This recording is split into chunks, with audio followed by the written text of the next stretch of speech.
patch trading? Are you kidding me? Scouts and scouters love patch trading. Let's talk about it.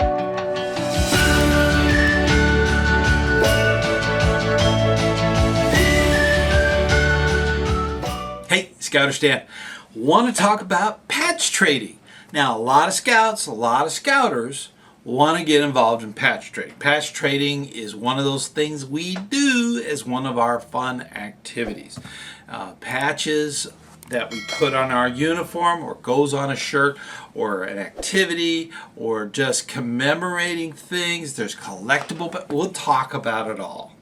Now, most scouters who get started in patch trading just trade because they like the colors or the events or something, okay, that attracts them to a certain patch that they want to trade for. And it's a wonderful way to get to meet people and talk about different things, different aspects of scouting. But eventually they will specify what they want to collect. And there's a lot of different things to be collected out there. Council strips. Oh my gosh, there are so many. Every council has a CSP. That's what we call it's known as a council strip patch. Okay, it's a patch that goes on the shoulder of the uniform. Rank patches. There are a lot of different rank patches.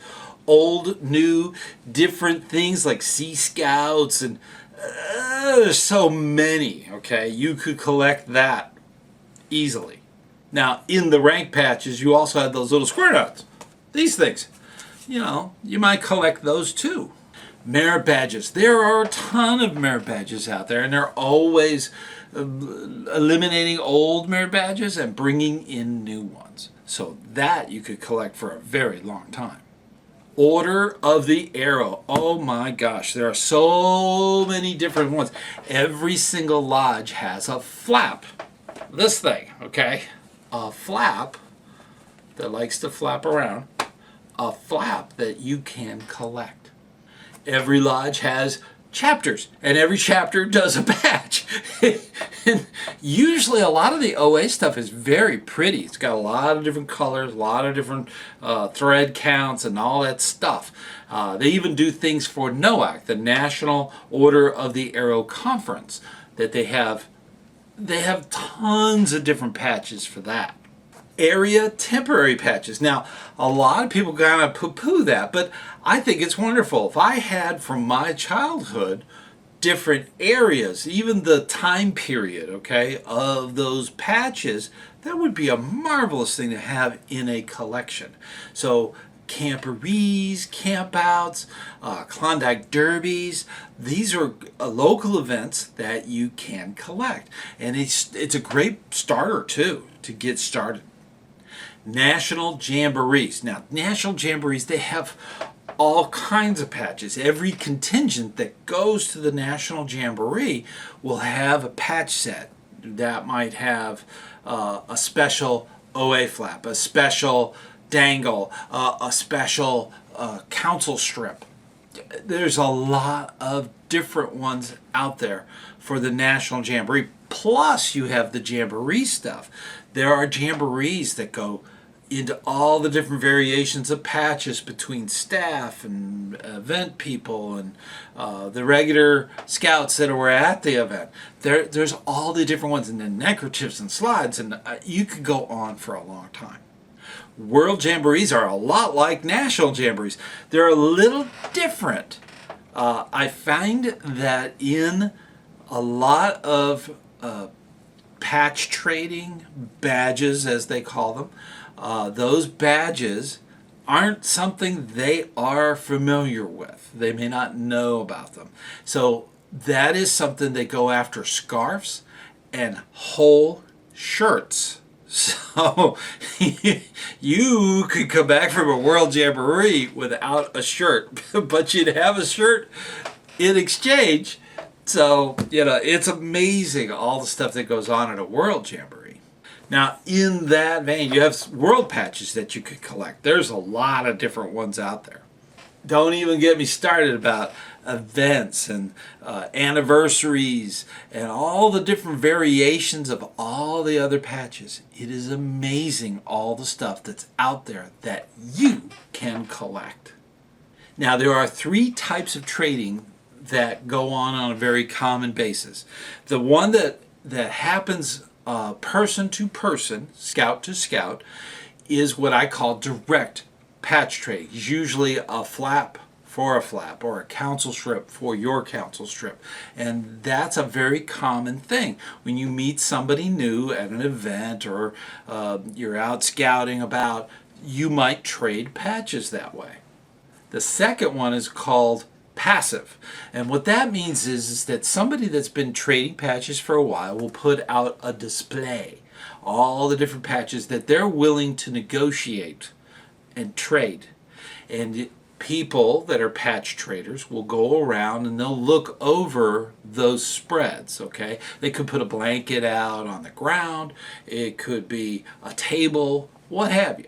But they go around and they look at the patches, and people that are collecting them might see something that they want to trade for.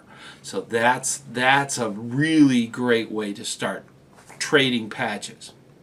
And the third one is postal, okay? You can actually trade patches through the mail. That's totally fine. Patches are very flexible, all right? They don't break. That's the wonderful thing. They go right through the mail. So, and they're lightweight, so that's the wonderful thing. We live in a time where you can do stuff online. You can go to events and things that are online. Okay? That's the wonderful thing. You get a relationship going with other scouts, other units in other parts of the world. It is a wonderful thing to definitely trade patches back and forth. That is wonderful. Now, there are some things to keep in mind when you're trading patches. Always remind yourself of the scout law. Be courteous and kind. And trustworthiness, you do not want a trade of a patch to bring your trustworthiness into question. So be careful when you're trading. Make sure that you're doing it fairly. A good rule of thumb with patch trading is to think about the cash value of that patch. If you're trading a patch that's worth $1, then you should be trying to get another patch that's worth the same amount, dollar for dollar. That's a good way to think of it and to keep everything fair. Most adult leaders, scouters, will trade with youth. And a lot of times the youth will get extra patches, okay? They will actually, because us leaders want to promote, want to move scouting forward, and we want to pay it forward with patch trading. This is something we want to do. Often at the end of a trade with an adult, the youth will end up with more patches than they bargained for. They will actually get the lion's share of the deal.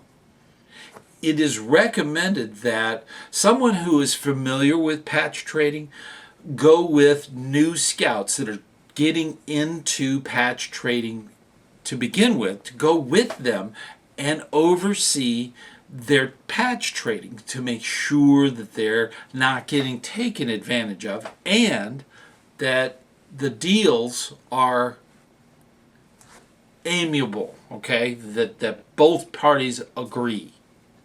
Always remind new patch traders to put the patches that they want to keep in their pocket, okay?